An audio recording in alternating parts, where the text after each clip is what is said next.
আবার আমন্ত্রণ রাজকাহনে, সাথে আছি আমি মজুমদার জুয়েল। নিবেদন করছে শাহ সিমেন্ট। মূল আলোচনায় যাবার আগে জেনে নেব মার্কেন্টাইল ব্যাংক সংবাদ শিরোনাম। জাতীয় ঐক্যফ্রন্টের শরিক গণফোরামের সদস্য হিসেবে সংসদ সদস্য নির্বাচিত হলেও দল থেকে বহিষ্কার করা হলে তিনি তা কেয়ার করেন না বলে দাবি করে 15ই মার্চের মধ্যে শপথ নেবেন বলে জানিয়েছেন সুলতান মোহাম্মদ মনসুর আহমেদ। ডক্টর কামাল হোসেন শপথের বিষয়ে ইতিবাচক দাবি করে তার সঙ্গে কথা বলেই শপথ নেওয়ার কথা জানিয়েছেন গণফোরামের আরেক নির্বাচিত সংসদ সদস্য মুকাব্বির খান। তবে ঐক্যফ্রন্টের শপথ না নেওয়ার সিদ্ধান্ত বহাল আছে সে উল্লেখ করে দলের সিদ্ধান্ত অমান্য করলে গঠনতন্ত্র অনুযায়ী দুজনকে বহিষ্কারও করা হতে পারে বলে জানিয়েছে গণফোরাম। সংবিধানের 70 অনুচ্ছেদ অনুযায়ী নির্বাচনে কোনো রাজনৈতিক দলের প্রার্থী হিসেবে সংসদ সদস্য নির্বাচিত হওয়ার পর দল থেকে পদত্যাগ করলে বা সংসদে দলের বিপক্ষে ভোট দিলে সংসদে তার আসন শূন্য হবে।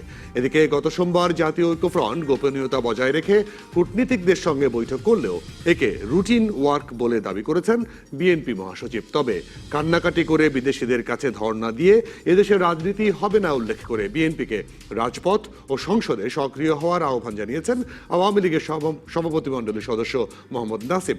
বুধবার এক সভায় জাতীয় পার্টির কো চেয়ারম্যান জি এম কাদের এবং মহাসচিব মশিউর রহমান রাঙার প্রতি বিভিন্ন বিষয়ে ক্ষোভ প্রকাশের পাশাপাশি বর্তমান নেতৃত্ব নিয়ে প্রশ্ন তুলেছেন নির্বাচনে অংশ নেওয়া দলের বেশ কয়েকজন প্রার্থী। আজ বৃহস্পতিবার রাজকাহনের ফোন লাইন খোলা আছে, আর প্রতিদিনের মতো ফেসবুক এবং ইউটিউবে তো আছেই। সাম্প্রতিক রাজনীতি নিয়ে আপনাদের প্রশ্ন এবং মতামতের উত্তর দিতে আজ রাজকাহন স্টুডিওতে আছেন বাংলাদেশ আওয়ামী লীগের তথ্য ও গবেষণা বিষয়ক সম্পাদক অ্যাডভোকেট আফজাল হোসেন, বিএনপির প্রশিক্ষণ বিষয়ক সম্পাদক ABM মোশাররফ হোসেন এবং জাতীয় সংসদের সাবেক বিরোধী দলীয় চিফ হুইপ নুরুল ইসলাম ওমর। তিনজনকে স্বাগত জানাই আজকের রাজকাহনে। শুরুতেই আমি একটু মোশাররফ হোসেন আপনাকে দিয়ে শুরু করি। যে কথাটি আসলে বলেছি, ঐক্যফ্রন্টের প্রার্থী হয়ে গণফোরামের দুজন তারা ঘোষণায় দিয়েছেন যে আগামী 15ই মার্চের মধ্যে শপথ নেবেন। সেখানে বাধ্যবাধকতা আছে, দল থেকে যদি বহিষ্কার হয় তাহলে তো পদই বাতিল হয়ে যাবে। সেক্ষেত্রে ঐক্যফ্রন্টের অবশ্যই স্পষ্ট সিদ্ধান্ত আছে আপনারা শপথ নেবেন না। সেক্ষেত্রে এদের ব্যাপারে সিদ্ধান্ত কি? ধন্যবাদ আপনাকে, ধন্যবাদ ডিবিসি টিভির দর্শক শ্রোতা এবং আমার দুই আলোচক জনাব অ্যাডভোকেট আফজাল হোসেন এবং নুরুল ইসলাম ওমর। আপনি যে কথাটি বলেছেন শিরোনামে আপনার, যে ঐক্যফ্রন্টের পক্ষ থেকে এখনো স্পষ্ট সিদ্ধান্ত যে কেউ শপথ গ্রহণ করবেন না। কারণ আমরা বিশ্বাস করি এবং আমরা বাংলাদেশের মানুষও বিশ্বাস করে যে গত 30শে ডিসেম্বর যে নির্বাচন হয়েছে সেই নির্বাচনে জনগণ ভোট দিতে পারেনি, জনগণের রায়ের প্রতিফলন ঘটেনি। সুতরাং একটি অবৈধ পাতানো এবং একটা ম্যানিপুলেট ইলেকশনের নির্বাচিত প্রার্থীদেরকে, এবং আমরা মনে করি আমাদের অনেক প্রার্থী বলেছে তাদেরকে কিন্তু জিতিয়ে দেওয়া হয়েছে, তারা ভোটে কিন্তু জেতেনি। এমনি একটি পরিস্থিতিতে শপথ নেবেটা এটা স্পষ্ট। এখন যদি কোনো সংসদ সদস্য, যেটা আপনি বললেন যে গণফোরামের, তারা যদি শপথ নেয়, আমরা ইতিমধ্যে শুনেছি যে গণফোরামের পক্ষ থেকে ডক্টর কামাল হোসেনের পক্ষ থেকে তাদের মোস্তফা হোসেন মন্ত্রী স্পষ্ট ভাষায় বলেছে যে ঐক্যফ্রন্টের কোনো নির্বাচিত সদস্য শপথ নেবেন না। এখন আমাদের সামনে দেখার বিষয়। আর আপনি যেটা বললেন যে ঐক্যফ্রন্ট সিদ্ধান্ত নিয়েছে যদি তারা দলকে অমান্য করে শপথ নেয় তাহলে তাদের বিরুদ্ধে ব্যবস্থা নেওয়া হবে, এবং ব্যবস্থা যদি নেওয়া হয়, আমরা যতটুকু বর্তমান সংবিধানে যা আছে, তাহলে তাদের সংসদ সদস্য থাকার কোনো সুযোগ নেই। সেক্ষেত্রে হয়তো তারা গভর্নমেন্টের সাথে একটা আতাত করে হয়তো উপনির্বাচন গিয়ে তারা হয়তো আবার বিনা প্রতিদ্বন্দ্বিতায় নির্বাচিত হয়ে আসবে, যেটা বাংলাদেশে বর্তমান সরকারের তো একটা ট্রেডিশন আছেই।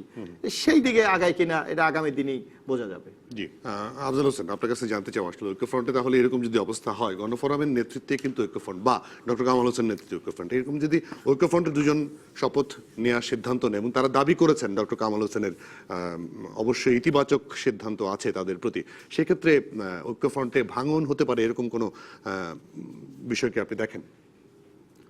ঐক্যফ্রন্ট তো বিশেষত এটা এমন একটি জোট, এটা ভাঙাই, এটা কোনো রকম এটা জোড়াতালে দিয়ে এটা চালানো হচ্ছে। কারণ প্রতিনিয়তই দেখি যে এর মাঝখানে নেতারা একসময় এক একজনের বিরুদ্ধে কথা বলে, তাই না? ইভেন আপনি দেখেন যে জাফরুল্লাহ সাহেব, উনি বললেন যে আপনাদের তারেক রহমান তাকে 2 বছরের জন্য দলের কর্মকাণ্ড থেকে দূরে রাখুন। এইটা কি তাকে মেনে নিচ্ছে? সুতরাং এই যে সামগ্রিক তাদের যে একটা নিজেদের মধ্যে একটা হতাশাজনক অবস্থা, নিজেদের মধ্যে যে সমন্বয়, এটা আমরা তো দেখি না, দেশবাসীও দেখে না। সুতরাং এটা নিয়ে আমাদের ভাবনা নেই। আমি আমার দলের পক্ষ থেকে এখানে এসেছি আওয়ামী লীগের একজন কর্মী হিসাবে। যেটা মনে করি যে দুইজন নির্বাচিত হয়েছেন, তারা ইতিমধ্যে বলেছেন যে মানুষ আমাকে ভোট দিয়েছে এবং ভোটের মর্যাদা দিতে আমি শপথ নেব। এবং মোকাবির সাহেব তিনিও বলেছেন, কামাল হোসেন সাহেবের সাথে কথা হয়েছে, তিনি ইতিবাচক সাড়া দিয়েছেন। এবং সেই ক্ষেত্রে আমি মনে করি যে তারা যদি নির্বাচনে অংশগ্রহণ করে, তারা যদি ওই গণফোরাম তাদেরকে যদি সেভাবে স্বীকৃতি দেয়, তাহলে আইনি কোনো বাধা নাই। হ্যাঁ, নির্বাচনী আচরণবিধিতে অথবা সংসদীয় মানে রীতিনীতিতে বাধা হয়ে দাঁড়াবে না, তারা শপথ নিতে পারবেন বলে আমি বিশ্বাস করি। তো এই হলো অবস্থা। তবে এটা বলতে গিয়ে মোশাররফ সাহেব অনেকগুলো কথা বলেছেন যে নির্বাচন নিয়ে, নির্বাচনটা অতীতে কেমন হয়েছে, ভবিষ্যতে কেমন হবে, এসব সামগ্রিক বিষয় নিয়ে কথা বলেছেন। আমি যেটা মনে করি যে সব কিছুই আমরা ভালোবাসি, ভালো নির্বাচন, ভালো গণতন্ত্র, তারপরে ফুল পাখি নদী সব কিছুই ভালোবাসি। কিন্তু মানুষ কিন্তু ভালোবাসে তার জীবনকে, এবং জীবনের প্রতি ভালোবাসার জন্যই, জীবনকে রক্ষার জন্যই কিন্তু বিএনপিকে মানুষ ভোটটা দেয় না। কারণ বিএনপি যদি এই ভোটে আসতো, কি কি বিপদটা হতে পারতো বাংলাদেশের মানুষের জীবনে অথবা এই জনপদে, সেটা কিন্তু মানে আঁচ করতে পেরেছে। এখানে তারা যেভাবে অতীতে নির্বাচন ঠেকানোর নামে তারা 231 জন মানুষকে হত্যা করেছে 2013, 14, 15, এবং তার আগেও তারা গণতন্ত্রের নামে যা যা করেছে বাংলাদেশে, 21শে আগস্টের মতো হত্যাযজ্ঞ ঘটিয়েছে বাংলাদেশে সম্পদ বিদেশে পাচার করেছে। এবং এখন তাদের দল প্রধান তিনি একটি দুর্নীতির মামলায় সাজাপ্রাপ্ত হয়ে কারাবরণ করছেন। তাদের দলের আরেকজন নেতা, যাকে কেন্দ্র করে বাংলাদেশে একটা মানে ক্ষমতার প্যারালাল আর একটা ভবন তৈরি করে বাংলাদেশের পুরো প্রশাসনিক ব্যবস্থাকে একটা ভিন্ন মাত্রায় নিয়ে এসেছিল, সেই জায়গায় তিনিও কিন্তু আজকে আসামি হয়ে এবং সাজাপ্রাপ্ত হয়ে দেশের বাইরে আছেন। এইরকম একটি অবস্থায় তাদের দল, নেতা কর্মীরা এক ধরনের হতাশাগ্রস্ত। তারা ভাবছে যে এই দলের এইরকম নেতৃত্ব আন্ডারে বাংলাদেশে রাজনৈতিকভাবে তাদের বিকাশ হওয়ার সম্ভাবনা খুব ক্ষীণ। কারণ মানুষের ভাবনায় কিন্তু বিএনপি বাংলাদেশের রাজনীতি ভবিষ্যতে আবার দাঁড়াতে পারবে, এটা কিন্তু নাই। এবং তারা নির্বাচন অংশগ্রহণ করছে না। এর আগেও জাতীয় নির্বাচনেও তারা বলতে গেলে এক ধরনের অগোছলভাবে নির্বাচন অংশগ্রহণ করেছে।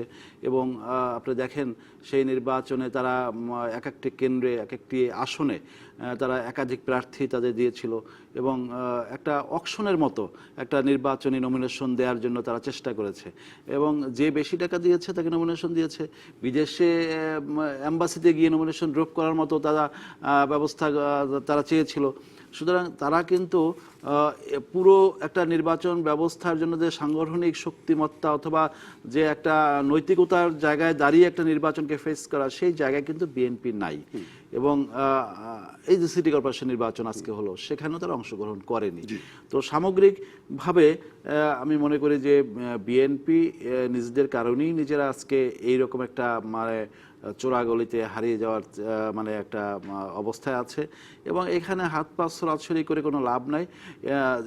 যদি বেশি ছড়াছড়ি করে তাহলে চোরাবালির ধর্মই তো আছে, তাহলে আরো নিচে নেমে যায়। জি, বুঝতে পেরেছি আপনার কথা। নুরুল ইসলাম ওমর, আপনার জাতীয় পার্টিতে একটি অনুষ্ঠান হয়েছে গতকাল, সম্ভবত গতকাল বা গত পরশু, সেখানে আপনাদের যারা প্রার্থী ছিলেন তারা ক্ষোভ প্রকাশ করেছেন 30শে ডিসেম্বরের নির্বাচন নিয়ে, এবং তারা বিভিন্নভাবে আসলে বিক্ষোভ বা ক্ষুব্ধ প্রতিক্রিয়ায় জানিয়েছেন তাদের আসলে আপনাদের আসন ভাগাভাগি থেকে শুরু করে সবকিছু নিয়ে, এবং নির্বাচন নিয়ে ব্যাপক অভিযোগ আছে। আপনারা দলীয়ভাবে এখন বিরোধী দলে আছেন, অবশ্যই এবার সরকারের সঙ্গেও নেই, সেক্ষেত্রে এই নির্বাচন নিয়ে আপনাদের মধ্যে আসলে কি ধরনের প্রশ্ন আছে? হ্যাঁ, গতকালকে তো ধন্যবাদ ডিবিসির দর্শকবিন্দু, আলোচক, আসসালামু আলাইকুম। গতকালকের মিটিংয়ে হ্যাঁ, এটা তো ক্ষোভ ছিলই। যারা নির্বাচনে অংশগ্রহণ করেছিল সেখানে অনেক ক্ষোভ ছিল, বিভিন্ন আলোচনা এসছে। আর ওই সময়ে নির্বাচনকালীন সময়ে আমাদের দলের চেয়ারম্যান অসুস্থ ছিলেন, দেশের বাইরে ছিলেন। সেক্ষেত্রে আর অন্যান্য নেতৃবৃন্দ যারা ছিল মানে নির্বাচনের সময়ে কেন্দ্রে থেকে যে একটা যোগাযোগ থাকে ক্যান্ডিডেটদের সঙ্গে বা ক্যান্ডিডেটরা যে যোগাযোগ করতে চায়, এই জায়গাটা একটু দুর্বলতা ছিল। এই দুর্বলতার কারণে তাদের অনেকের ক্ষোভ প্রকাশ করেছে। নির্বাচন নিয়ে কোনো প্রশ্ন নাই তাদের। নির্বাচন তো হয়েছে, নির্বাচন নিয়ে আর প্রশ্ন করে লাভটা কি? নির্বাচনের ঘটনা এরকম না। আর তাছাড়া এখন সমস্যাটা এটা সব দলের জন্যই হয়ে যায় যে আমরা যে জোটে নির্বাচন করছি, বিএনপি বলেন, আওয়ামী লীগ বলেন, জাতীয় পার্টি বা অন্য ছোট দল যারা আছে, এখানে প্রত্যেকেরই একটি আশা থাকে যে পার্লামেন্ট মেম্বার হবে, নির্বাচনে যাবে। কিন্তু যখনই আমরা জোট করতে যাই তখনই তো জোটের একটা অংশ হয়তো কিছু সিট ভাগাভাগি হয়। এই ভাগাভাগির মধ্যে যেমন আমাদের 300 সিটেই লোক ছিল, 300 সিটে তো আর আমরা তাদেরকে নিয়ে আসতে পারিনি। এরকম আওয়ামী লীগেরও আছে, বিএনপিরও আছে, যে বিএনপিও জোট করেছে, তাদের কিছু সিট অন্য দলকে দিতে হয়েছে, সে জায়গায় তাদের যারা ক্যান্ডিডেট তাদের মনের দুঃখ কষ্ট আছে। এরকম আমাদের দলেও এরকম মনের দুঃখ কষ্ট আছে, তারা ক্ষোভ প্রকাশ করেছে। এর চেয়ে বড় কিছু ঘটনা নাই আর কি। দর্শক আছে, একটু প্রশ্নটা নেব। হ্যালো দর্শক, আপনার পরিচয় দিয়ে প্রশ্ন করবেন।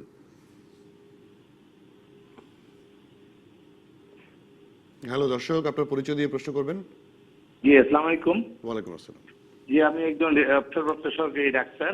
জি, আমার প্রশ্ন হচ্ছে, দেশে একটা নির্বাচন হয়ে গিয়েছে এবং একটি বিরোধী দল ঐক্য ফ্রন্টের নামে তারাও নির্বাচনে অংশগ্রহণ করেছে। করার পর তারা 8 জন নির্বাচিত হয়েছে, 2 জন গণফোরামের থেকে, বাকি 6 জন ঐক্য ফ্রন্টের অন্যান্য দল থেকে। এখন আমরা পেপারে লক্ষ্য করছি যে 2 জন গণফোরামের নির্বাচিত সংসদ সদস্য ওনারা আগামী 15ই মার্চের মধ্যে শপথ নিতে ইচ্ছুক। আমার প্রশ্ন, বিএনপিতে আমরা যতটুকু জেনেছিলাম আগে যে কোনো সদস্য যদি তাদের গণতন্ত্রের বিরোধিতা করে তাহলে তাদের সদস্যপদ চলে যায় বা তাদেরকে বহিষ্কার করা হয়। গণফোরামে যদি এরকম কোনো নিয়ম না থাকে তাহলে তো নির্বাচিত 2 জন সদস্য যারা জনগণের বিটি নির্বাচিত, বিপুল সংখ্যক সদস্য আওয়ামী লীগ নির্বাচিত হয়েছে, মাত্র 2 জন গণফোরাম সদস্য নির্বাচিত হয়েছে, তারা তো সদস্য শপথ গ্রহণ করতেই পারে। একজন সাধারণ সচেতন নাগরিক হিসেবে, স্বাধীনতাযুদ্ধের মানুষ হিসেবে আমরা তো বলতেই পারি যে হ্যাঁ, এই 2 জন সদস্য জনগণের পক্ষে ভোটে নির্বাচিত, জনগণের দাবি দ্বারা সব সদস্য পদে যোগদান করুক। জি, আপনার কথা বুঝতে পেরেছি। আসলে সাংবিধানিকভাবে নিয়ম আছে, দলের বাইরে কোনো সিদ্ধান্তে গেলে দল থেকে বহিষ্কৃত হয়, এবং যদি দলের বাইরে যায় তাহলে তার সংসদ সদস্য পদ থাকে না। সেটি আসলে আমরা শুরুতে বলার চেষ্টা করেছি। তারপরেও মোশাররফ হোসেন যদি একটু পরিষ্কার করে দিতেন। না, আসলে এটা আমাদের সংবিধানে যেটা আছে যে আপনি এখানে 2টি জিনিস আছে আমি যেটা বুঝি। একটা হলো গণফোরাম থেকে এরা একজন গণফোরাম এবং তাদের মার্কা নিয়ে করেছে, এটা গণফোরামের সম্পূর্ণ নিজস্ব ব্যাপার। একজন মোকাব্বির খান যেটি একজন করেছে ধানের শীষ, ধানের শীষ নিয়ে। এখন ধানের শীষও যদি আপত্তি করে, কারণ আপনি নির্বাচন কমিশনে কিন্তু আগেই বলেছেন যে আমি এই মার্কা ইলেকশন করতে চাই, সেই ক্ষেত্রে এই ক্ষেত্রেও একটি সাংবিধানিক সমস্যা হতে পারে। আর গণফোরাম থেকে যদি তাদের বিরুদ্ধে ব্যবস্থা না হলে তো তাদের মেম্বারশিপ থাকার কোনো সুযোগই নেই। এখন এইটা হলো সাংবিধানিক ব্যাখ্যা। আর এখন উনি যে কথাটি বলেছেন যে জনগণের ভোটে নির্বাচিত তারা তো শপথ নিতেই পারে, কিন্তু আমরা দেখেছি এই নির্বাচন নিয়ে লক্ষ কোটি প্রশ্ন, যে এই নির্বাচন আপনারা আজকে যেমন ঢাকাতে একটি নির্বাচন হয়েছে, আমি জানি না কতজন ঢাকা শহরের লোক জানে যে 30 লক্ষ উত্তর যদি আমরা তাকাই, যেখানে একজন মেয়র নির্বাচিত হবে, সেখানে 30,35,000 ভোট। অথচ আমি আজকে সারাদিন খবরে যা দেখেছি যে 11টা পর্যন্ত আপনাদের মিডিয়ায় দেখিয়েছে যে মিরপুরে একটি সেন্টারে দেখিয়েছে যেখানে প্রায় 11,000-এর মতো ভোট, সেখানে 11টা পর্যন্ত 357টি ভোট পড়েছে, এবং ছবিগুলি দেখিয়েছে তারা যে নির্বাচন কর্মকর্তারা ঘুমাচ্ছে, এবং নির্বাচন কমিশনার মানে প্রধান নির্বাচন কমিশন বলেছে ভোটাররা যদি না আসে এই দায় দায়িত্ব তো আমি নিতে পারবো। এই জায়গাটাতে আসবো আমি, বিরতির সময় হচ্ছে, বিরতি নিয়ে এসে আপনার কাছেই ফিরবো। এই জায়গাতে ভোটার যদি না আসে তাহলে নির্বাচন কমিশনের কিছু করার নেই, তাহলে কার করার আছে? আসবো একটা বিরতি নিয়ে। দর্শক আমাদের সঙ্গে থাকবেন। আবারও স্বাগত রাজকাহনে। মোশাররফ হোসেন, আপনি যেটা বলছিলেন আসলে। হ্যাঁ, আমি যে কথাটি বলছিলাম যে আজকে দেখেন বর্তমান প্রধান নির্বাচন কমিশন বলেছে যে রাজনৈতিক দলগুলির ব্যর্থতার কারণে ভোটাররা আসেনি। পাশাপাশি আওয়ামী লীগের বর্তমান প্রেসিডিয়াম সদস্য এবং 14 দলের যে আহ্বায়ক মোহাম্মদ নাসিম বলেছে বিএনপির কারণে ভোটাররা আসেনি। আপনি দুটার জন্য যদি বিশ্লেষণ করেন, আপনি লক্ষ্য করবেন বিএনপির কারণে আসে নাই, তাহলে বাংলাদেশের লোক বিএনপির পক্ষে। আর সিচি যে কথাটি বলছে যে ওনার যে ব্যর্থতা, উনি যে নির্বাচনগুলি অনুষ্ঠান করার ক্ষেত্রে চরম ব্যর্থতার পরিচয় দিয়ে একটি দলের লেজুর ভিত্তিক করে মানুষের যে আস্থাটা উনি নষ্ট করেছে, যার জন্য কিন্তু মানুষ এখন ভোট দিতে উৎসাহ বোধ করে না। যে একটা সময় আমরা দেখেছি, আজকে আপনি সোশ্যাল মিডিয়ায় যদি দেখেন খুব চমৎকার চমৎকার কমেন্ট আছে। এক সময় দেখেছি আমরা ভোটে অনিয়ম হলে অথবা গন্ডগোল হলে বা মারামারি হলে প্রার্থী নির্বাচন বর্জন করে, কিন্তু এই প্রথম বাংলাদেশে এই আওয়ামী লীগ সরকারের আমলে এবং বর্তমান শ্রী নুরুল হুদার আমলে আমরা দেখলাম যে ভোটাররা ভোট বর্জন করে। এটা কিন্তু নতুন একটি সংস্কৃতি বাংলাদেশের, কারণ ভোটার দেশে আস্থা নষ্ট হয়ে গেছে। কারণ বিগত বেশ কয়েকটি নির্বাচনে বাংলাদেশের মানুষ ভোট দিতে পারে নাই। আমরা 14ই জানুয়ারি যে কথাটি আওয়ামী লীগ বলছে যে বিএনপি আসে নাই, ভোট দিতে পারে নাই, কিন্তু জনগণ তো ভোট দিতে পারেনি। তারপর স্থানীয় সরকার নির্বাচনগুলি আপনি দেখেন দখল করে নিয়ে তারা তাদের প্রার্থীকে জয়যুক্ত হয়েছে। এই মাত্র আমি দেখলাম আপনার বর্তমান নির্বাচন কমিশনের সচিব উনি একটা সাংবাদিক সম্মেলন করে বলেছে যে 50% ভোট নাকি কাস্ট হয়েছে। কাস্ট হতে পারে, তার একটা ধারণা হতে পারে। তো যেখানে সারা দিনে কোনো ভোটার উপস্থিত হয় নাই, যেখানে কোনো আওয়ামী লীগের পক্ষ থেকে বলা হচ্ছে, এবং জাতীয় পার্টির যিনি মেয়র প্রার্থী কি শাফিন আহমেদ আপনাদের, উনি বলেছে আমি কোনো ভোট দেখি নাই। তো সেখানে ভোটাররা কোথাও যায় নাই, সেখানে কিভাবে 50% ভোট কাস্ট হয়? জি, এর কারণ একটাই, এই নির্বাচন কমিটি ম্যানিপুলেট করে তাদের মতো একটা ফলাফল তৈরি করবে, যেটা আমরা অতীতে বারবার বলেছি যে আপনি দেখেন, হ্যাঁ ঠিক আছে, যদি মানুষ ভোট না দেয়, এটা তো সবাই দেখেছে, ওপেন, আপনারা মিডিয়ায় প্রচার করেছেন, প্রার্থীরা বলছে নির্বাচন করে, যদি এখানে 5% ভোট কাস্ট হয়, অসুবিধাটা কি, কোনো সমস্যা আছে? কেন নির্বাচন কমিশন কেন এটাকে 50% দেখাতে হবে? জি, এমন কোনো বাধ্যবাধকতা নেই, বাধ্যবাধকতা নেই। এইটার মাধ্যমে প্রমাণিত হয় এই নির্বাচন কমিশন একটা এজেন্ডা বাস্তবায়নের জন্য ওখানে বসেছে। এটা যে একটি সাংবিধানিক প্রতিষ্ঠান, অটোনোমাস বডি, এইটাই তারা ভুলে গেছে। যার জন্য আপনি দেখবেন একটা জিনিস লক্ষ্য করবেন, আফজাল ভাই অনেক কথা বলেছেন, আফজাল ভাই তথ্য সম্পাদক, তার কাছে নিশ্চয়ই তথ্য থাকার কথা আওয়ামী লীগের, যে এই নির্বাচনে বিএনপির 32 জন প্রার্থীকে রক্তাক্ত করা হয়েছে গত 11 জাতীয় সংসদ নির্বাচনে। শুধু তাই না, হতে পারে যে আমার মতো প্রার্থী কেউ চেনে না, আমি আহত হতে পারি। আপনার ব্যারিস্টার মওদুদ আহমেদের মতো স্থায়ী কমিটির সদস্য বাবু গয়েশ্বর চন্দ্র রায় মাথা ফাটিয়ে দিয়েছে, মওদুদ আহমেদকে তাড়িয়ে থানায় উঠিয়েছে। বিএনপির যুগ্ম মহাসচিব 6 বারের নির্বাচিত সাধারণ সম্পাদক বেশের মাহবুদ্দিন খোকনকে প্রকাশ্যে গুলি করা হয়েছে। এই ঢাকার রাজপথে মির্জা আব্বাস স্থায়ী কমিটির সাবেক মেয়র, তার মিছিল ভেঙে দেওয়া হয়েছে। এগুলো কি নির্বাচন কমিশন দেখেনি? শুধু তাই না, পুলিশের উপর হামলা হয়েছে। আপনি দেখবেন নারী, আমাদের সিরাজগঞ্জের ইকবাল মাহমুদ টুকুর মাহমুদা, তার উপর হামলা করা হয়েছে। এই যে শেরপুরে বাংলাদেশের সর্বকনিষ্ঠ প্রার্থী ডাক্তার প্রিয়াঙ্কা, তাকে মেরে গাড়িগুড়ি ভেঙে দেওয়া হয়েছে। নির্বাচন কমিশন নির্বাক, চোখে দেখে না, অন্ধ। ওই যে আপনার মনে আছে কিনা একসময় আমরা গান গাইতাম, হায়রে কপাল মন্দ, চোখ থাকিতে অন্ধ। আজকে নির্বাচন কমিশনের অবস্থা কিন্তু সেই পর্যায়ে গিয়েছে। আজকে একটা শুধু এই প্রশ্নটা আপনি বলেন, যেখানে ভোট যায়নি, অসুবিধা কোথায়? বিএনপির মতো দল বর্জন করেছে, বাম দল বর্জন করেছে, এবং জাতীয় পার্টিও কতটুকু ইলেকশন করেছে তারা জানে।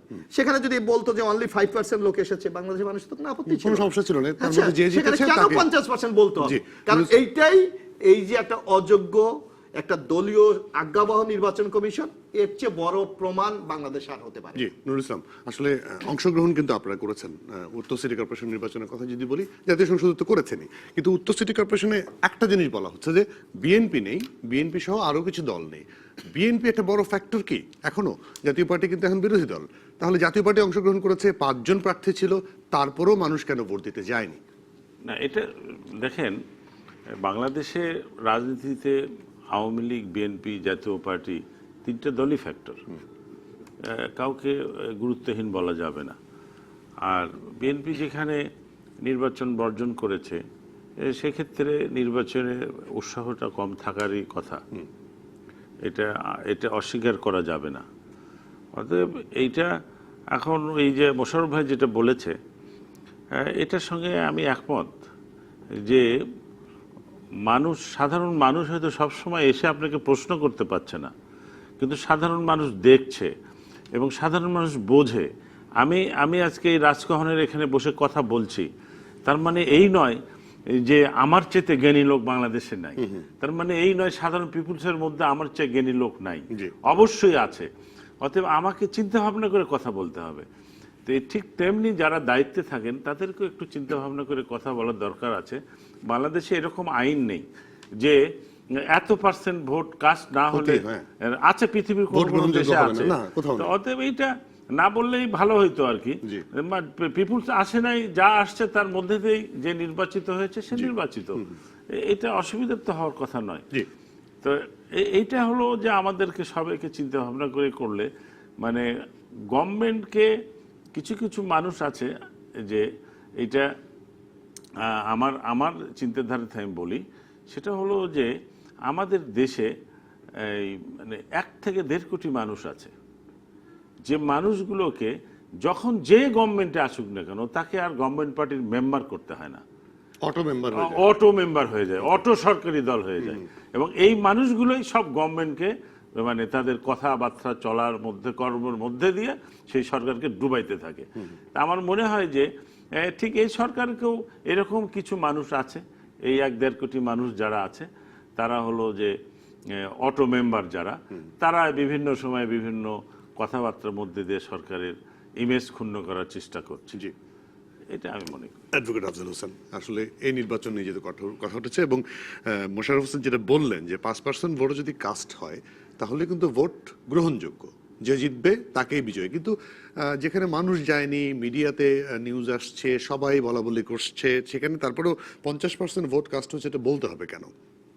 নির্বাচন কমিশনকে ডিপেন্ড করার জন্য আমি এখানে বসি নাই।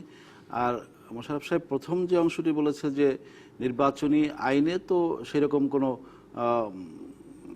মানে বাধা দেওয়ার কিছু নাই, যে যত কম সংখ্যক ভোটই হোক না কেন নির্বাচন সে যদি বেশি ভোট পায় তাহলে তাকে বিজয়ী করতে হবে, এটাই তো নিয়ম। এখানে তো এত % ভোট পেতে হবে তারপরে সে নির্বাচন হতে পারবে না, এরকম তো কোনো বাধ্যবাধকতা নাই। সুতরাং সেটি ঠিক আছে, কিন্তু তিনি যে এইগুলো বলতে গিয়ে যে একটা গল্পের অবতারণা করলেন যে তাদের এতজন প্রার্থীকে রক্তাক্ত করা হয়েছে, তারপরে এই করা হয়েছে সেই করা হয়েছে, গল্পটার শুরুটা কিন্তু উনি বলেননি। গল্পটা কিন্তু দীর্ঘ বাংলাদেশের, এবং সেটা হলো, আমি যদি জাতির জনক বঙ্গবন্ধুর হত্যাকাণ্ড দিয়েও শুরু করি, তো বঙ্গবন্ধুকে হত্যার সাথে এই বিএনপি, তাদের নেতা জিয়াউর রহমান জড়িত। বিএনপি তখন জন্ম হয় নাই, জিয়াউর রহমান কিন্তু জড়িত ছিল, এবং বঙ্গবন্ধুর খুনিরা কিন্তু বলে গিয়েছেন টেলিভিশনে সাক্ষাৎকার দিয়ে জিয়া কিভাবে এর সাথে ইনভলভ ছিল। এবং তারপরে আমরা দেখি যে কিভাবে বাংলাদেশের ভোট ব্যবস্থাকে সম্পূর্ণভাবে ধ্বংস করে দেওয়া হয়েছে, হানা ভোট হয়েছে, হুন্ডা গুন্ডার মহল হয়েছে, এই মাগুরা মার্কা নির্বাচন হয়েছে, এবং নির্বাচন কমিশনের বয়স বাড়িয়ে নির্বাচনকে কিভাবে প্রভাবিত করা যায় এবং তত্ত্বাবধায়ক সরকারকে কিভাবে প্রশ্নবিদ্ধ করা যায় সেটা তো তারা করেছে বাংলাদেশে। সেই আলোচনায় আমরা যাচ্ছি না। এবারের যে নির্বাচনটি হয়েছে এটা কিন্তু একটা নগর নির্বাচন, এবং সেই নগরে মানুষরা কিন্তু 3 দিন ছুটি পেয়েছে। তারা কিন্তু স্বাভাবিকভাবে গ্রামের একটা মানুষের যে ভোটের প্রতি যে আগ্রহ, যে উৎসব, তাদের যে চায়ের টেবিল গরম করার যে একটা ভাবনা, সেটা কিন্তু এই নগরের মানুষের সেই রকম নাই। আমরা কিন্তু সেটা দেখি না। আমরা যে নগরে চলাফেরা করি, ভোট নিয়ে মানুষের ওই রকম আগ্রহটি কিন্তু এখানে তাদের আগ্রহ একটু হয়তো ভিন্ন মাত্রার আগ্রহ। তো সেই জায়গায় 3 দিনের ছুটি, তারপরে একটা বৈরী আবহাওয়া পরিবেশ, আবার এই নির্বাচনটা একটা উপনির্বাচন, মাত্র 1 বছর সময় আছে, অথবা তার বেশি কিছু কম বেশি হবে। তো এই নির্বাচনটি নিয়ে মানুষের আগ্রহ একটু কমই আছে। আরেকটা হলো শক্ত প্রতিদ্বন্দ্বিতার অভাব। সে শক্ত প্রতিদ্বন্দ্বী না থাকলে সেই নির্বাচনেও কিন্তু মানুষ আগ্রহ করে ভোট দিতে যায় না।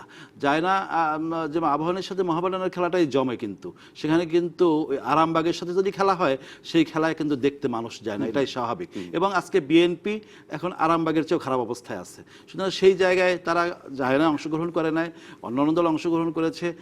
তো সেই রকম একটি প্রতিদ্বন্দ্বী। আপনার যে তুলনাটা করলেন তার মধ্যে কিন্তু বিএনপিকে আপনি মোহামেডানের পর্যায়ে রাখার চেষ্টা করেছেন বলে আমার মনে হয় না। আমি সেভাবে বলছি না। বিএনপি নিজের কৃতকর্মের কারণে তারা কিন্তু প্রতিদ্বন্দ্বিতার জায়গায়, সেটা বলে নির্বাচনে অংশগ্রহণ না করেও কিন্তু রাজপথে এই নির্বাচন নিয়ে এই টকশোতে যে কথাগুলো বলেছে, এইগুলো কি ধারণ করে রাজপথে মানুষকে ঐক্যবদ্ধ করার যে শক্তি সামর্থ্য, সেটা কি বিএনপির আছে? সেটাও নাই। সুতরাং এখানে বসে কথা বলা যায়, সারা বাংলাদেশের মানুষ দেখে, এটা স্বাভাবিক, কিন্তু এটা কিন্তু রাজনৈতিকভাবে যে শক্তি সামর্থ্য সেই জায়গায় বিএনপি অবস্থান করে না, কারণ বিএনপি নিজের অপকর্মের কারণে অথবা নিজের অপরাজনীতির কারণে অথবা নিজের অপরাধ প্রবণ রাজনীতির কারণে বিএনপি মূল রাজনৈতিক ধারা থেকে সরে গিয়েছে। বাংলাদেশের মানুষের কাছে বিএনপি একটা আতঙ্কের নাম। মানুষ মনে করে যে এই দলটি আওয়ামী লীগ আজকে ক্ষমতায় আছে অথবা বঙ্গবন্ধু কন্যা শেখ হাসিনা হাতে দেশটা আছে, আমরা নিরাপদে আছি, শান্তিতে আছি, আমরা দেশ উন্নয়নের ধারায় নিয়ে যেতে যাচ্ছি। কিন্তু বিএনপি মানে একটা ধ্বংস, নৈরাজ্য, মানুষ খুন, হত্যা এবং বাংলাদেশকে আমার মূল যে চেতনা সেই মুক্তিযুদ্ধের চেতনা থেকে যোজন যোজন দূরে নিয়ে যাওয়া। জামাত বিএনপির যে ঐক্য, সেই ঐক্য আবার ফিরে আসা, সেই ঘাতক রাজাকার আলবদর তাদের গাড়িতে আবার পতাকা তুলে দেওয়া, অথবা বাংলাদেশে ৭১-এর হত্যার বিচার হয়েছে, ৭৫-এর খুনিদের বিচার হয়েছে এবং এখানে আরও অপরাধের যে সংস্কৃতি বাংলাদেশে গড়ে উঠেছিল সেই অপরাধের সংস্কৃতি দূর করার জন্য বঙ্গবন্ধু কন্যা নিরলস কাজ করে যাচ্ছেন।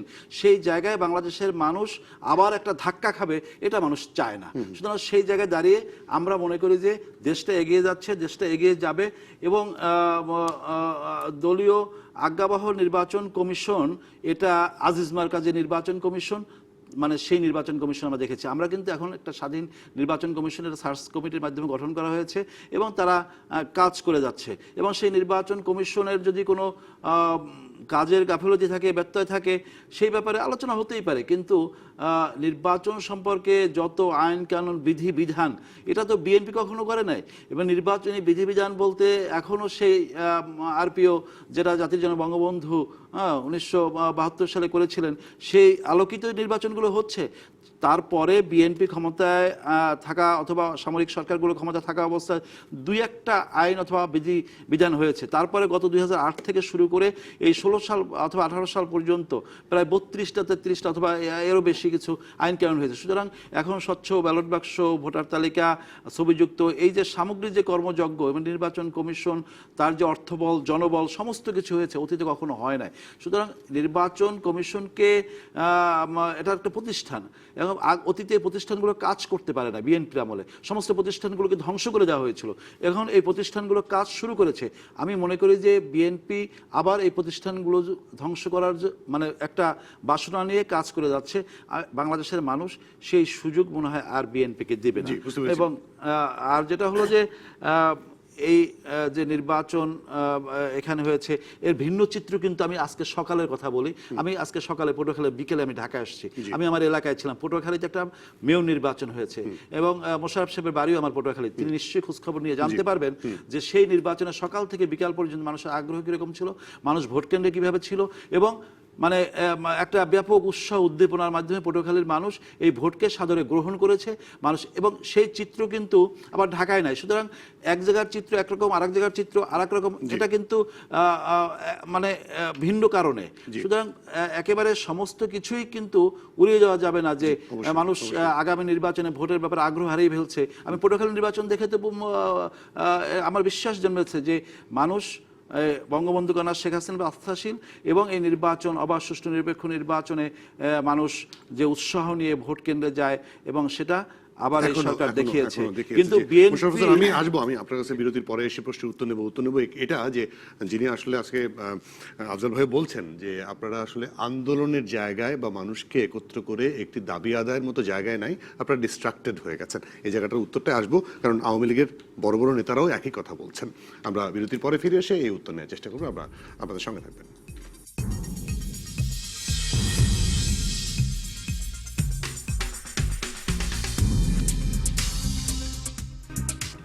আমার আমন্ত্রণ আজকে এখন এবিএম মোশাররফ। আমি যেটা প্রশ্ন করেছিলাম আসলে সেই উত্তরটা নিতে চাই আপনার কাছে। আসলে একটা কথা কি, আপনি যদি কোথাও কোনো অন্যায় করেন, কোথায় যদি অনিয়ম করেন, কোথায় যদি জনগণ থেকে আপনি যখন বিচ্ছিন্ন হয়ে যাবেন, তখন জনগণের দৃষ্টি থেকে অন্যদিকে ঘোরাবার জন্য আপনি অনেক কথা বলবেন।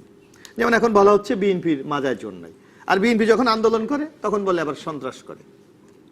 আপনি দেখবেন যে বিএনপির বিরুদ্ধে বহু অভিযোগ আছে। আবার আওয়ামী লীগের উদাহরণ যদি আমি টেনে বলি, যে বরিশালের জেলা পরিষদের চেয়ারম্যান, আওয়ামী লীগের নেতা, আওয়ামী লীগ থেকে নির্বাচিত জেলা পরিষদের চেয়ারম্যান, উনি বলেছেন যে আওয়ামী লীগে এমন নেতাও আছে যারা নমিনেশন পাওয়ার জন্য 14 সালের আন্দোলনে গাড়িতে আগুন দিয়ে আওয়ামী লীগের কেন্দ্রীয় নেতাদের দৃষ্টি আকর্ষণ করেছে। এটাকে আপনি কোন দৃষ্টিকোণ থেকে বিচার করবেন?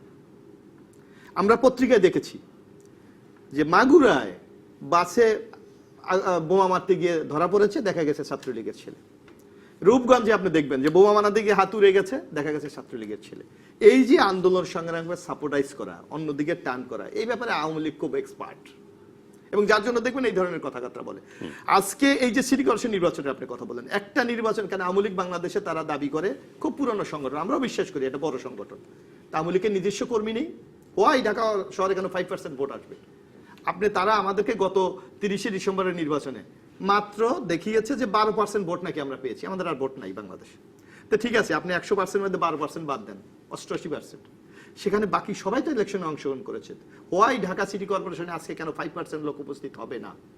কারণ তাহলে আপনাকে স্বীকার করতে হবে যে এই যে বলে বিএনপির মতো বড়, আফজাল ভাইকে আমি ধন্যবাদ জানাই যে আফজাল ভাই অজান্তে স্বীকার করেছে যে বিএনপি শক্ত প্রতিদ্বন্দ্বী নাই। কারণ আজকে বিরোধী দল অফিসিয়াল কে? জাতীয় পার্টি, ওমর ভাইরা। কিন্তু আপনি দেখবেন আওয়ামী লীগের 100 নেতাকে আপনি ডাকেন, বক্তব্য দিতে বলেন, 100-র মধ্যে 99 জন বিএনপির বিরুদ্ধে বক্তব্য দেবে, বিরোধী দলের বিরুদ্ধে বক্তব্য নেই। কারণ এটা তো বিরোধী দল না, এটা ওমর ভাইরাও স্বীকার করবে এটা মহাজোটে নির্বাচন করেছে, নৌকায় অনেকে ইলেকশন করেছে, আবার তারাই বলছে জোর করে আমাদেরকে বিরোধী দল বানাতে চায়। এইটা আপনি কোনোদিন শুনেছেন যে বিরোধী দলকে তৈরি করে দেয় সরকারি দল? বাংলাদেশে এই রেকর্ডও কিন্তু আমরা দেখতে পাচ্ছি। এর আগেও হয়েছে, এর আগেও ঘটনা ঘটেছে এরকম, গৃহপালিত বিরোধী দল বলা হতো এর আগে। হ্যাঁ হয়েছে না, আজকে তৈরি করে দেওয়া হচ্ছে। তো এটা তো আসলে জনগণের আকাঙ্ক্ষার পরিপন্থী। তাই আজকে আফজাল ভাই অনেক কথাগুলি বলেছে যে আমাদের এই হয়েছে, মুক্তিযুদ্ধের কথা বলে, মুক্তিযুদ্ধের চেতনা অনেকে অনেক কথা বলে, কিন্তু আমরা যদি মুজিবনগর সরকারের যেই চেতনা যদি আমরা দেখি, সেখানে 3টি কথা তারা বলেছে: সাম্য, মানবিক মর্যাদা এবং সামাজিক ন্যায় বিচার। এই 3টির ভিত্তিতে বাংলাদেশের মুক্তিযুদ্ধ হয়েছে। আপনি সাম্য, আমাদের সমাজে এখন সাম্য আছে? আপনি দেখবেন বিভক্তির একটা চরম বেড়াজালে আজকে বাংলাদেশকে জড়িয়ে দেওয়া হয়েছে। মানবিক মর্যাদা, আজকে আপনি এখান থেকে আপনি ফিরে যেতে পারবো কোনো নিশ্চয়তা আছে? কোনো গ্যারান্টি নেই। প্রতিনিয়ত লাশ পড়ে থাকা দেখা যাচ্ছে, আজকে কেউকে গুম করে ফেলা হচ্ছে। তো কোথায় আমার মানবিক মর্যাদা? আর সামাজিক ন্যায় বিচার, এটা তো সরকারি দলের জন্য, only for government party, Bangladesh Awami লীগের জন্য। এমনি একটি পরিস্থিতিতে আপনি বাংলাদেশকে কোন দৃষ্টিকোণ থেকে বিচার করবেন, কোন দৃষ্টিকোণ থেকে মূল্যায়ন করবেন? বরং আমাদের একটা আশঙ্কা, আমাদের যে আশঙ্কাটা আমরা বারবার করে আসছি, যে বাংলাদেশ স্বাধীন হয়েছিল গণতন্ত্রের জন্য। যদি 70 সালে নির্বাচিত নেতা শেখ মুজিবুর রহমান সাহেবকে যদি প্রধানমন্ত্রী তৈরি করতেন, বাংলাদেশের স্বাধীনতা যুদ্ধ হতো কি না হতো ইতিহাস নির্ধারণ করতো। কিন্তু এই আলোচনা আসলে সেই গণতন্ত্র আজকে বাংলাদেশে কি আছে? আমি ভোট দিতে পারি না, আমার সামাজিক নিরাপত্তা নাই, আমি কথা বলতে পারছি না, আজকে আমার রাজনীতিও বাংলাদেশে নাই। একটা দল নির্ধারণ করে বারবারই আসলে বানিয়ে দেয়া বিরোধী দল, এর আগে সরকার এবং বিরোধী দল ছিলেন একটা সময়। আজকে 14 দলের যিনি সমন্বয়ক মোহাম্মদ নাসিম, তিনি বলেছেন এখনকার পরিস্থিতি অনেকটা 75-এর মতো, যে সবাই আওয়ামী লীগ হয়ে যাচ্ছে, সবাই আওয়ামী লীগ হওয়া ঠিক না, ভালো না। মেবি মোশাররফও বললেন যে আপনারা সবাই মিলে বিএনপির সমালোচনা করেন, সরকারের না, বিষয়টা কি এরকম? না, ঠিক আছে। এখন নাসিম ভাই তো অনেক বড় নেতা, ওনারা কোন চিন্তা ভাবনা থেকে কথা বলেন এইটা বিশ্লেষণ করা খুব কঠিন ব্যাপার। তো এটা ভীতি পেয়ে বলেছেন কিনা তাও জানি না, মন্ত্রিত্ব হারিয়েই বলেছেন কিনা সেটা আমি বলতে পারবো না। যে সবাই আওয়ামী লীগ, তো সবাই আওয়ামী লীগ হয়ে গেলে তো ক্ষতির কারণই আছে। সবাই আওয়ামী লীগ তো হতে পারে না, পৃথিবীতে কোনো নজিরই নাই কোনোটাই 100% হওয়ার। তো যাক, আমি মোশাররফ ভাইয়ের একটা কথা আমি বলতে চাই, যেটা বিভক্তি, এটা অস্বীকার করা যাবে না যে আমাদের যে এখন বিভক্তিটা বেড়েছে, এটা সত্য ঘটনা। কিন্তু এই বিভক্তির জন্য শুধু আওয়ামী লীগকে দায়ী করা যাবে না। এই বিভক্তির জন্য বিএনপিও অনেক অংশে দায়ী। আমি জানি, আমার বগুড়াতে সেই সময়ে একজন বিএনপি সংসদ সদস্য ছিলেন, উনি প্রকাশ্য জনসভায় বললেন যে আওয়ামী লীগের সঙ্গে ছেলেকেও, বিএনপির কোনো মানুষের ছেলেকেও বিবাহ দেওয়া যাবে না, মেয়েকেও বিবাহ দেওয়া, ছেলেকে করানো যাবে না, মেয়েকেও দেওয়া যাবে না। তো এই ধরনের বক্তব্য শুনে তো আমরা আতঙ্কিত হই, এবং সেটা আস্তে আস্তে বিভক্তি, এই দুইটা দলকেই সরে আসতে হবে। তো বিএনপিও ক্ষমতা ছিল, সেখানেও আমরা সাম্যতা দেখিনি। 90-এর পরে বিএনপি কোনো সাম্যতাই দেখায়নি। আমরা বলতে পারি যে আমরা সবচেয়ে বেশি অত্যাচারিত হয়েছি। আমার দলের চেয়ারম্যান নির্বাচিত হয়েছে 5টি সিট থেকে, তাকে শপথ করার সুযোগ দেওয়া হয়নি, পার্লামেন্টে যেতে দেওয়া হয়নি, আমরা মিটিং করতে পারিনি। মানে অত্যাচারের চরম শিখরে সে অবস্থায় পৌঁছেছিল সেই সময়টা। তো এখন সবচেয়ে বড় কথা হলো এই অভিযোগ করে লাভ নাই। আমি মনে করি যে এই সাম্যতা ফিরিয়ে আনতে গেলে আমাদের সবার মধ্যে একটা পরিবর্তন নিয়ে আসতে হবে। এখন দেশটা যে জায়গায় যে দাঁড়িয়েছে, রাজনীতিটা যে জায়গায় যে দাঁড়িয়েছে, সেটা হলো যে ক্ষমতার পরিবর্তন মানে আমার জীবন থাকবে না। জি, এই জায়গা থেকে ফিরে আসতে ফিরে আসতে হবে। হবে, জি। এখানে এমন একটি অবস্থা, রাজনীতি অবস্থা তৈরি করতে হবে, এই যে ক্ষমতার পরিবর্তন হবে, দেশে ব্লাডশিট হবে না। জি, তাহলে আমার মনে হয় যে একটা অনেক সাম্যতা বিভক্তি- ফিরে আসতে পারে। সাম্যতা ফিরে আসবে। আফজাল হোসেন, আপনি কি মনে করেন এরকমই, যেটি নুরুল ইসলাম ওমর বললেন? না, তিনি তার জায়গা থেকে কথাটি বলেছেন, কিন্তু বিভক্তির যে রাজনীতি, কেন এই বিভক্তির রাজনীতিটা হলো, তারও তো একটা লম্বা ইতিহাস আছে। এখন এই পরিসরে হয়তো সেটা বলা যাবে না, তবে আমি খুবই ছোট করেই বলি যে এই জাতি ঐক্যবদ্ধ হয়েছিল জাতির জন্য বঙ্গবন্ধুর নেতৃত্বে, এবং এই ভূখণ্ডের মানুষ ঐক্যবদ্ধ হয়ে এই মহান মুক্তিযুদ্ধে একটা জাতি রাষ্ট্র গঠন করেছিল। এবং সেই বিভক্তি তারপরে কেন হলো? বঙ্গবন্ধুর হত্যাকাণ্ডের পরে যারা আমাদের স্বাধীনতা বিরোধিতা করেছে, মুক্তিযোদ্ধাদের হত্যা করেছে, এবং এই দেশে যারা পাপাচার করেছে, যুদ্ধাপরাধ করেছে, তাদেরকে ক্ষমতায় এনে এই যে বিভক্তির যে রাজনীতি, হ্যাঁ, মুক্তিযুদ্ধের পক্ষের মানুষদেরকে মানে হত্যা করা অথবা তাদেরকে মানে রাজনৈতিকভাবে নিঃশেষ করে দেওয়ার যে একটা সর্বগ্রাসী চেষ্টা, সেই চেষ্টা তো হয়েছে। এবং সেই জায়গায় যে বিভক্তির রাজনীতিটা বাংলাদেশে আবার চালু হয়েছে, সেটা তো বিএনপি তার জন্য দায়ী। এবং তারা সেই বিভক্তির রাজনীতি এখন বাংলাদেশে কিন্তু ঐক্যের ধারায় মানুষ আবার ফিরে এসেছে এই কারণে বঙ্গবন্ধু কন্যা শেখ হাসিনা তার যে একটা যুগান্তকারী তার অর্থনৈতিক কর্মসূচির কারণে অথবা তার রাষ্ট্রনায়কোচিত মেধা প্রজ্ঞার কারণে বাংলাদেশের মানুষ তাকে এখন ওই জায়গায় নিয়ে গিয়েছে। বাংলাদেশের মানুষের মানে ভাগ্য নিয়ন্ত্রণ হিসাবে তিনি কিন্তু কাজ করে যাচ্ছেন। মানুষ তাকে দেখলে আশাবাদী হয়, আস্থাভাজন হয়, এবং মানুষ মনে করে যে এই নেত্রীকে দিয়ে আগামী দিনে দেশটা তার কাঙ্ক্ষিত লক্ষ্যে স্বাধীনতার যে স্বপ্ন, সে স্বপ্ন বাস্তবায়ন করতে সক্ষম হবে। সুতরাং তার প্রতি মানুষ আস্থা ছিল। আর একটা হত্যারও কিন্তু বিএনপি এই যে বলল যে 13, 14, 15 ওই সময় তারা সেই হত্যাকাণ্ডকে দায় অন্যের ঘাড়ে চাপানোর জন্য একটা খোঁড়া যুক্তি দেখালো। কিন্তু আপনি খেয়াল করেছেন এই যে 231 জন মানুষকে যে পেট্রোল বোমা দিয়ে হত্যা করলো, ওই সময় বিএনপির পক্ষ থেকে একটা প্রেস লিস্ট পত্রিকায় গিয়েছে, তা কিন্তু দায় নাই। হ্যাঁ, সুতরাং আমরা মনে করি যে তবে আমি ধন্যবাদ। আমার সময় আর কথা বলতে পারছি না। অবশ্যই এই বিভক্তি রাজনীতি থেকে ফিরে এসে আমরা একটা সুন্দর জায়গায় পৌঁছতে পারি কিনা সেই ব্যাপারে চেষ্টাই করতে হবে। আফজাল হোসেন, আপনাকে ধন্যবাদ। নুরুল ইসলাম, ধন্যবাদ। এবং এবিএম মোশাররফ হোসেন, আপনাকে অসংখ্য ধন্যবাদ আজকে আমাদেরকে সময় দেওয়ার জন্য। দর্শক, আপনাদেরকে ধন্যবাদ, আপনারা যারা এতক্ষণ আমাদের সঙ্গে ছিলেন। আপাতত বিদায় রাজকাহন থেকে। আগামী রবিবার রাত 10টায় হবে নতুন রাজকাহন। সঙ্গে থাকুন।